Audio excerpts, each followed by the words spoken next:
बिस्मिल्लाहिर्रहमानिर्रहीम।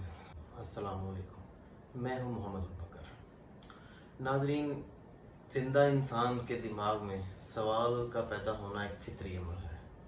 यही सवाल, यही सारा मामला कुछ मेरे साथ हुआ इसी रमज़ान के अंदर। हुआ कुछ यूँ कि मेरे दिमाग में एक सवाल आया। सवाल ये था कि जब आप सल्लल्लाहु अलैहि वसल्लम का ज़हूर हुआ इस दुनिया के अंदर और उन्होंने ऐलान नबूवत किया, तो वो अल्लाह ताला के आखिरी नबी थे, सच्चे नबी थे, और अल्लाह ताला के दीन की हुज्जत के लिए वो आखिरी पैगंबर थे जिन्होंने इस रुए ज़मीन के ऊपर अल्लाह ताला के पैगाम को फैलाना था।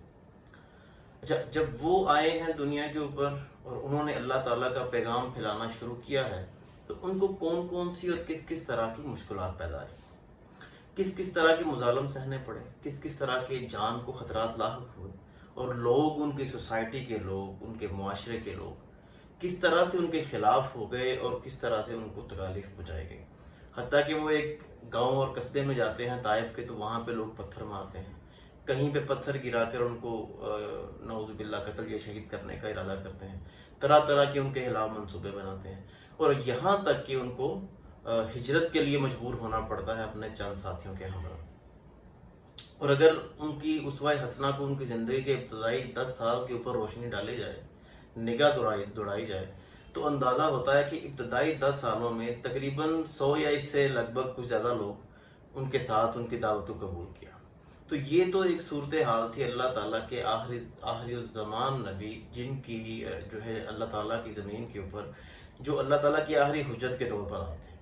अच्छा, अभी सवाल ये मेरे जहन में पैदा हुआ कि जो हमें बताया गया है कि एक इमाम महदी आएंगे और वो आके मुसलमानों की एक नए सिरे से सफ बंदी करेंगे, मुसलमानों को इकट्ठा करेंगे और एक नई जमात बनाएंगे, और वो दज्जाल के खिलाफ मुकाबला करेगी, और ये इस तरह से करके फिर हज़रत ईसा अलैहिस्सलाम वो आ जाएंगे और वो लीड करेंगे, यानी इस तरह की एक सारी बात बताई गई। तो मेरे जहन में ये सवाल आया, जो सवाल था वो ये था कि जो अल्लाह ताला के आखिरी नबी आए, उनकी सोसाइटी ने, जो उस वक्त मुट्ठी भर लोग थे, उन्होंने उनको तस्लीम नहीं किया। उन्हें अपनी नबूवत का इकरार कराने के लिए साल हा साल लगे, और उन्होंने क्या क्या मुशक्क़तें और मुसीबतें बर्दाश्त की। अभी ऐसी कौन सी सूरत हाल बन जाएगी कि एक बंदा आएगा, वो हमें आगे बताएगा जी मैं महदी हूँ, या जो उसकी निशानियाँ बताई गई हैं वो इस तरह आएंगे और वो इस तरह आएंगे, जो भी उनकी बताई गई हैं। तो क्या ऐसी सूरत हाल बन जाएगी कि पाकिस्तान के अंदर इमरान खान या जो उस वक्त का हुक्मरान होगा, या सऊदी अरब के अंदर सलमान, मोहम्मद बिन सलमान, या जो भी हुक्मरान होगा, या दुबई के अंदर जैद, और जितने भी इस तरह के ममालिक हैं, इस्लामी ममालिक हैं, वो सब के सब कहेंगे हाँ जी आप आ गए हैं, बड़ी अच्छी बात है, आप ही का इंतज़ार हो रहा था, तो देखिए ना जी आप आ गए, तो बस आके आप जो है वो लीड करें। ऐसी कौन सी वो सूरत हाल होगी। तो जब ये सवाल जहन में आया तो शौक उठा के तहकीक करनी चाहिए कि आया हमारे कुरान पाक में या हदीस मुबारक के अंदर ऐसी कौन सी चीज़ें आई हैं कि हमारे असलाफ ने हमें ये अकीदा दिया कि इमाम महदी आएंगे और हज़रत ईसा अलैहिस्सलाम आएंगे और वो हमारी एक सफ बंदी करेंगे, और यानी सारे मामला इस तरह के वो चलाएंगे आगे। अच्छा, अभी उसके लिए मैंने जब तहकीक करना स्टार्ट किया तो पता चला कि इमाम महदी के मुतल्लिक 3 अकीदे जो हैं वो भी आम तौर पर पाए जाते हैं। एक है अहले सुन्नत वल जमात का अकीदा, एक है अहले तशय्युं का अकीदा, और तीसरा है जो हमारे ये हैं कादियानी अहमदी, जिनको हमने दायरा इस्लाम से खारिज किया हुआ, इनका अकीदा। ये तीनों के अकीदे पाए जाते हैं। अहले सुन्नत वल जमात का अकीदा है कि इमाम महदी ने आना है और वो अभी तक नहीं आए और वो आएंगे।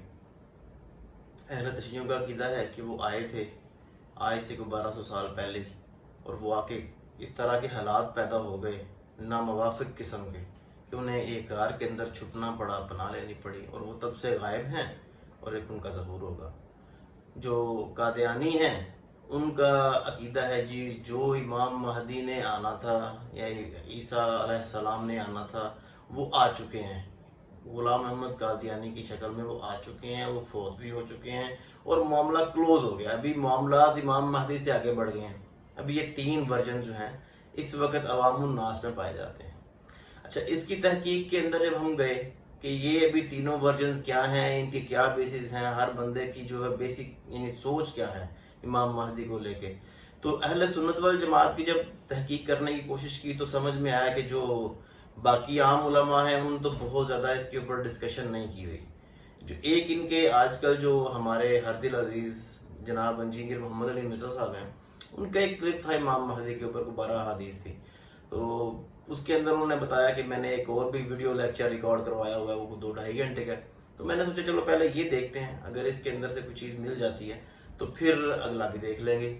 اگر یہ 12 حدیث کے اندر ہی کچھ نہیں ملتا تو اگلا دیکھنے کی کیا ضرورت ہے.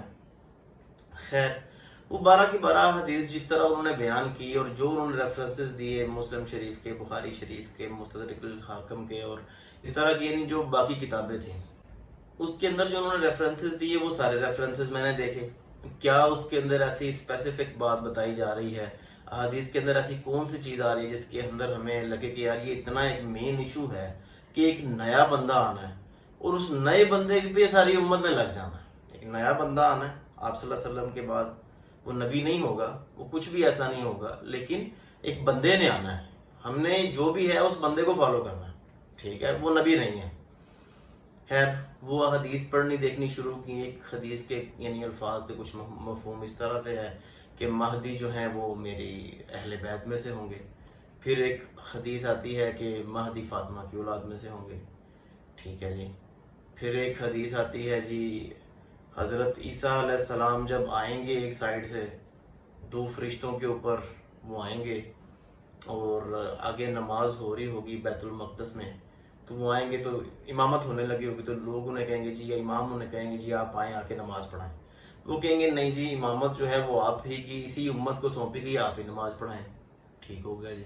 پھر ایک اینڈ کے اوپر انہوں نے یعنی اسی طرح کی کچھ ملتی جو پھر ایک حدیث آتی ہے کہ آخری وقت میں ایک امام آئے گا، وہ بس بہت زیادہ مال جو ہے نا، ایک خلیفہ آئے گا یعنی ایک بادشاہ یا حکمران یا خلیفہ آئے گا جو بہت زیادہ مال بانٹے گا، جو بہت زیادہ مال بانٹے گا، انگنت مال، گنے گا نہیں، مال بانٹے گا. ٹھیک ہے جی، مال بانٹے گا، کوئی مسئلہ نہیں ہے. چلیے، پھر اینڈ کے اوپر ایک انہوں نے موقوف حدیث بتا رہے تھے، یعنی اس کے اندر آپ صلی اللہ علیہ وسلم کا ریفرنس تک نہیں ہے، جس میں انہوں نے بتایا ہے کہ خراسان کی طرف سے کچھ لوگ آئیں گے تو کالے جھنڈوں والے ہوں گے، تو آپ نے اس لشکر میں شامل ہو جانا ہے، لازمی شامل ہو جانا ہے، کیونکہ اس کے اندر خلیفۃ اللہ مہدی ہوں گے. خلیفۃ اللہ اس لشکر یعنی کہ اس کی قیادت بھی نہیں کر رہے ہوں گے، وہ اسی لشکر کے اندر ہوں گے. یہ اس کی صورتحال ہے. اور یہ حدیث جو ہے اس کے اندر جو صحابی ہیں جنہوں نے یہ حدیث بیان کی ہے، انہوں نے یہ بھی نہیں بتایا کہ انہوں نے یہ بات آپ صلی اللہ علیہ وسلم سے سنی تھی یا جو بھی اس طرح کی بات ہے، وہ ڈائریکٹلی اپنی طرف سے ہی بتا رہے ہیں اور جو نقل ہوئی ہے ایک حدیث کی کتاب کے. اچھا، یہ تو ورژن تھا اہل سنت والجماعت کا. اس کے علاوہ اگر کوئی اور ہو، بلکہ اس میں انہوں نے ایک ریفرنس دیا مستدرک للحاکم کا کہ اس میں اتنی سے لے کے اتنی زیادہ احادیث جو ہیں، یہ انجینئر محمد علی مرزا کی بات کر رہا ہوں میں، کہ اتنے زیادہ احادیث جو ہیں وہ یکے بعد دیگرے ساری اسی کے متعلق ہیں. وہ میں نے کتاب انہیں کی ویب سائٹ سے ڈاؤن لوڈ کی، وہ ساری احادیث پڑھ ڈالی. اس میں تو ایسا کچھ بھی نہیں تھا جو یہ بتا رہے ہیں. اور وہ اگر کسی کو شوق ہو تو وہ ان کی ویڈیو دیکھ لے جس کے اندر انہوں نے وہ ساری اپنی تحقیق بیان کی ہے. اس کے بعد بات ہوگی جی اہل تشیعوں سے. میرے بڑے ایک عزیز دوست ہیں، ان سے بات ہو گئی جی امام مہدی کے متعلق اب کیا عقیدہ ہے. وہ بھی سیم بات انہوں نے کی کہ اس طرح سے امام مہدی 11 امام پورے ہو گئے، 12ویں امام جب آئے تو حالات اس طرح کے بن گئے کہ ان کو غائب ہونا پڑ گیا، اور وہ غائب ہیں تب سے لے کے اب تک غائب ہیں. ٹھیک ہے جی. تو میں نے انہیں کہا وہ کب آئیں گے؟ پھر اب وہ غائب ہو گئے ہیں، 1200 سال سے وہ غائب ہیں، اور امت جو ہے وہ ڈھونڈ رہی ہے بندے کو جو ان کی قیادت کرے گی آ کے، جو قیادت کریں گے آ کے. وہ غائب ہو گئے ہیں. امت ابھی مطلب عجیب و غریب کشمکش کا وہ شکار ہے کہ کیا کریں اور کیا نہ کریں. اگر یہ جتنی بھی محنت کرتے رہتے ہیں، جتنی بھی کوشش کرتے رہتے ہیں، جب عقیدہ یہ بنا لیا کہ جب امام مہدی آئیں گے تو وہی آ کے یعنی وہ معاملات کو سیدھا کریں گے اور تاغوت سے جان چھڑائیں گے، اور یہ سارے کے سارے معاملات وہی کریں گے. اور جو ابھی موجودہ ایران کی حکومت ہے وہ بھی ایک انہی کی سمجھے نمائندہ حکومت ہے جو ان کے لیے ساری سیٹنگ کر رہی ہے، حالات کو مناسب بنا رہی ہے کہ جیسے ہی وہ آئیں گے تو وہ آ کے اپنی حکمرانی جو پکڑیں گے اور شروع کر دیں گے اسلام کی سربلندی کا کام. تو یہ ان کے ہاں ایک سوچ ہے کہ وہ جو 11ویں کے بعد 12ویں امام آئے تھے، جو آپ صلی اللہ علیہ وسلم کی حدیث ملتی ہے کہ میری امت میں 12 امام ہوں گے، और वो जो 12वीं उसी हदीस के मुताबिक इमाम है, वो आ भी गए हैं। वो आके हालात की वजह से किसी गार के अंदर, नामालूम गार के अंदर वो छुप गए हैं। अभी उम्मत किस हाल में है किस हाल में नहीं है उन्हें कोई फर्क नहीं पड़ता। कुछ लोग जो मुज्तहिदीन हैं उनके मुताबिक उनकी उनसे मुलाकात भी होती है, उनसे बात भी होती है। तो जब मैंने उनसे ये सवाल किया कि अगर इस तरह का मामला है कि उनसे बात भी होती है और मुलाकात भी होती है, तो क्या अगर मैं कि किसी से बात करना चाहूँ, कोई सवाल करना चाहूँ उनसे, तो वो हो सकता है? कोई ऐसे मुज्तहिद हैं जो उनसे डायरेक्ट बात कर सकते हैं? तो उनके पास इस बात का कोई जवाब नहीं था। तीसरा जी, हमारे जो जिनको हमने अपने आइन के अंदर गैर मुस्लिम, नॉन मुस्लिम डिक्लेयर किया हुआ है, कादियानी, जो खुद को अहमदी कहते हैं, उनका मौक़िफ़ बड़ा सादा सा है। सादा सा मौक़िफ़ ये है कि अपनी अवाम को उन्होंने ये कहानी कराई हुई है कि हम ख़ातमुन नबिय्यीन, ख़ातमे नबूवत के ऊपर ईमान रखते हैं, और बड़ी अजीबो गरीब तरीके से, टेक्निकल तरीके से उन्होंने अपने अवाम को कहानी कराई हुई है। जब उनसे मैंने पूछा कि उनका बेसिकली क्या अकीदा है गुलाम अहमद कादियानी के मुतालिक, तो उनका कहना ये था कि हम इमाम जो है वो गुलाम अहमद कादियानी, उसको इमाम महदी, जो इमाम महदी आना है, इमाम महदी और हज़रत ईसा, यानी मसीह अलैहिस्सलाम जिनको हम कहते हैं, हज़रत ईसा अलैहिस्सलाम और इमाम महदी, ये एक ही शख्स है। और इसके मुतालिक ज़ईफ़ हदीस मिलती भी है, एक हदीस मिलती है वो ज़ईफ़ है। अच्छा, ये उसी एक ज़ईफ़ हदीस की बुनियाद के ऊपर कि इमाम महदी और ईसा एक ही हैं, इमाम का वहाँ पर जिक्र नहीं है, महदी और ईसा एक ही हैं, ये हदीस ज़ईफ़ है। अच्छा, इस ज़ईफ़ हदीस की बुनियाद के ऊपर वो कहते हैं कि जो इमाम महदी ने आना था, जो हज़रत मसीह अलैहिस्सलाम ने आना था, वो दोनों के दोनों ही जो हैं ये एक शख्स है, और वो आ चुके हैं इसकी शक्ल में, गुलाम अहमद की शक्ल में। अच्छा जी, ठीक हो गया जी। अभी देखें कि उम्मत के अंदर कितना बड़ा मसला पैदा हो गया है सिर्फ एक इस चीज़ के ऊपर कि एक इमाम महदी ने आना है। यानी हर फिरके ने एक अपनी ही स्टोरी बनाई हुई है, एक अपनी ही कहानी है उसके पास, और उसको वो लेके चल रहा है। और अगर ये इमाम महदी को दरमियान में से निकाला जाए तो कादियानियत तो वैसे ही सिफर पे आ जाती है, यानी उनका तो सारे का सारा अकीदे ठुस हो जाता है, क्योंकि वो सारे का सारा अकीदा लेके इमाम महदी के ऊपर बैठे हुए हैं। अच्छा, अभी इस सारी तीनों चीज़ों को हम कंक्लूड करते हैं कि ये क्या है, अभी इसके अंदर एक्चुअल क्या सूरत हाल है। जो अहले सुन्नत के मुताबिक जो मैंने हदीस पढ़ी, मेरी तो समझ में उनमें से एक बात भी नहीं आई कि ऐसी कौन सी चीज़ है कि कितना बड़ा अजीम काम होने जा रहा है, उम्मत के अंदर एक नया बंदा आएगा। जो उम्मत कलमे पे एग्री नहीं है, मुत्तफिक नहीं है, नमाज पढ़ने पे मुत्तफिक नहीं है, रोजे की टाइमिंग पे मुत्तफिक नहीं है, हज के मनासिक के ऊपर मुत्तफिक नहीं है, और अजीबो गरीब हर बात के अंदर इनकी जो है वो ज़कात के ऊपर मुत्तफिक नहीं है। कोई ज़कात दे रहा है तो कोई खुम्स दे रहा है तो कोई उशर दे रहा है। मतलब कि इस लेवल के इख्तलाफात हैं इस उम्मत के अंदर कि जो बुनियादी फ़राइज़ हैं उसके ऊपर तो ये मुत्तफिक नहीं है, ठीक है। और एक उम्मत 4 उलमा के ऊपर मुत्तफिक नहीं है, किसी एक आलम के ऊपर मुत्तफिक नहीं है। तो ऐसा कौन सा वो बंदा आएगा कि जिसको हुकूमतों की हुकूमतें और उलमा की उलमा और फिरकों के फिरके सारे मान के उसके पीछे चल पड़ेंगे? और कौन सी ऐसी हदीस आती है जिसके अंदर ऐसा आता है? कैसा हो जाएगा? ये कहाँ पे ऐसा आता है कि वो आएंगे और वो इस तरह की वो क़यादत करेंगे और इस तरह से मुसलमानों को गलबा मिलेगा? मुझे तो एक भी हदीस ऐसी नहीं मिली कि जहाँ पे ये चीज़ें आई हों। अच्छा, उसके बाद इस चीज़ को अटैच किया जाता है नज़ूल ईसा के साथ कि हज़रत ईसा अलैहिस्सलाम का नज़ूल होगा। अच्छा, नज़ूल ईसा के साथ इसको अटैच किया जाता है। नज़ूल ईसा के मुतल्लिक़ कुरान पाक के अंदर अल्लाह ताला ने बड़े वाज़ेह अल्फाज में फरमाया है कि जब वो लोग यहूदी जो उनको कत्ल करने के लिए आए थे, जो कोहे ज़ैतून में बैठे हुए थे हज़रत ईसा अलैहिस्सलाम, उनको कत्ल करने की इरादे से जब वो आए थे, तो अल्लाह ताला ने फरमाया था कि इन्नी मुतवफ़्फ़ीका व राफ़ियुका इलैया, यानी मैं आपको वफ़ात दूंगा और आपको अपनी तरफ उठा ले जाऊंगा। और आगे उसके अल्फाज हैं क्या, मैं आपको इनसे पाक कर दूंगा, यानी ये आपको हाथ भी नहीं लगा सकेंगे, लेकिन अल्लाह ताला आपको वफ़ात देगा, वफ़ात दे के उठा लेगा। एक तो ये सूरत हाल बन गई। दूसरी सूरत हाल बन गई कि एक मौके के ऊपर अल्लाह ताला जो है अल-माइदा के अंदर है कि अल्लाह ताला हज़रत ईसा अलैहिस्सलाम के साथ मुकालमा कर रहे हैं। पहले अल्लाह ताला उनको अपने एहसानात गिनवा रहे हैं कि किस तरह से हमने आपके ऊपर एहसानात किए। उसके बाद उन आयात का जो मफहूम बनता है वो कुछ इस तरह से है कि अल्लाह ताला हज़रत ईसा अलैहिस्सलाम से कहते हैं कि ऐ ईसा, और क्या तुमने और तुम्हारी वालदा ने ज़मीन के ऊपर लोगों को ये कहा था कि आप मेरी इबादत करो?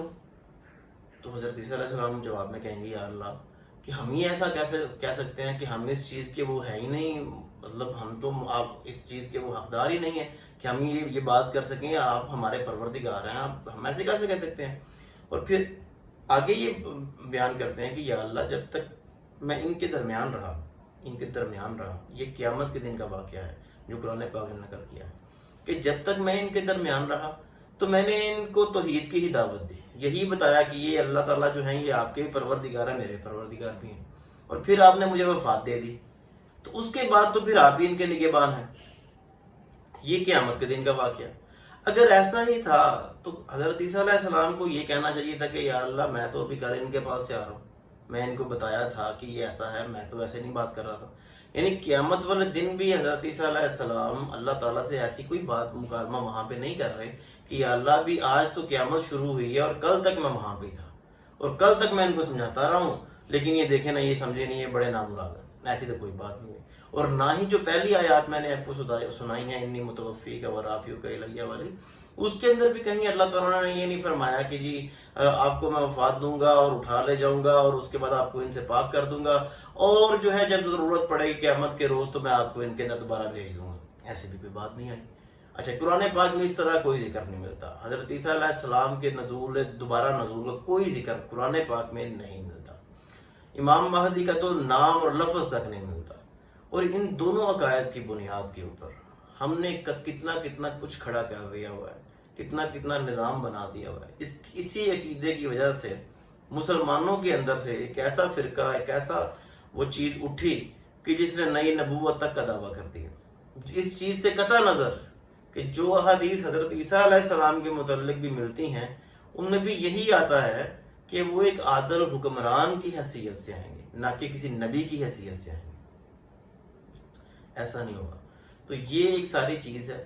اس کے اندر میرا مؤدبانہ سا ایک کوشچن ہے، اگر کوئی علماء یا اس طرح کے لوگ سن رہے ہوں تو بجائے اس چیز کے اوپر کہ ایک فضول قسم کا غصہ کیا جائے، اس کے اوپر یہ بتا دیا جائے کہ ہمیں یہ کس جگہ سے پتا چلا کہ حضرت عیسیٰ علیہ السلام کو اللہ تعالیٰ نے زندہ اٹھا لیا ہے۔ یہ کہاں پہ اللہ تعالیٰ نے فرمایا ہے یا کہاں پہ اللہ تعالیٰ کے آخری رسول نے فرمایا ہے کہ اس طرح کے سارے معاملات ہو جائیں گے؟ یعنی کہاں پہ اللہ تعالیٰ نے فرمایا ہے کہ حضرت عیسیٰ علیہ السلام کو اللہ تعالیٰ نے زندہ اٹھا لیا ہے، یا آپ صلی اللہ علیہ وسلم نے کہیں فرمایا ہے کہ اللہ تعالیٰ نے حضرت عیسیٰ علیہ السلام کو زندہ اٹھا لیا ہے؟ یہ تو قرآن پاک میں آتا ہے کہ وما قتلوہ وما صلبوہ، یعنی جو قتل کرنے آئے انہوں نے قتل بھی نہیں کیا، انہوں نے صلیب بھی نہیں، بلکہ اللہ تعالیٰ نے ان کے دلوں میں شبہ ڈال دیا اور ان میں سے ایک بندے کی شبیہ اس طرح سے بنا دی۔ یعنی یہ ساری چیز تو آئی ہے کہ انہوں نے قتل نہیں کیا، لیکن یہ کہاں پہ آیا ہے کہ اللہ تعالیٰ نے ان کو زندہ اٹھا لیا؟ یہ ایک کوشچن ہے میرا، اگر کسی کے پاس اس کا جواب ہو تو برائے مہربانی ضرور دیں، اور اگر اس کے علاوہ میری کسی بات کے اندر کسی بات کے اندر لگے تصحیح ہونی چاہیے تو وہ ضرور بتائیں، لیکن یہ ساری کی ساری خالصتاً ایک علمی بات ہونی چاہیے، نہ کہ جذبات اور اس طرح کے معاملات کے اندر آگے بہک کے اس طرح کے کمنٹس یا اس طرح کی بات کی جائے جو کہ بالکل جاہلانہ لگے اور جس کے اندر کوئی بھی علمی پہلو نہ ہو اور کسی بھی قسم کی اصلاح کا پہلو نہ ہو۔ مجھے اپنی دعاؤں میں یاد رکھے گا۔ اللہ حافظ۔ اگر آپ کو ہماری ویڈیوز پسند آتی ہیں تو انہیں لائک اور ہمارے چینل کو سبسکرائب کرنا مت بھولیں۔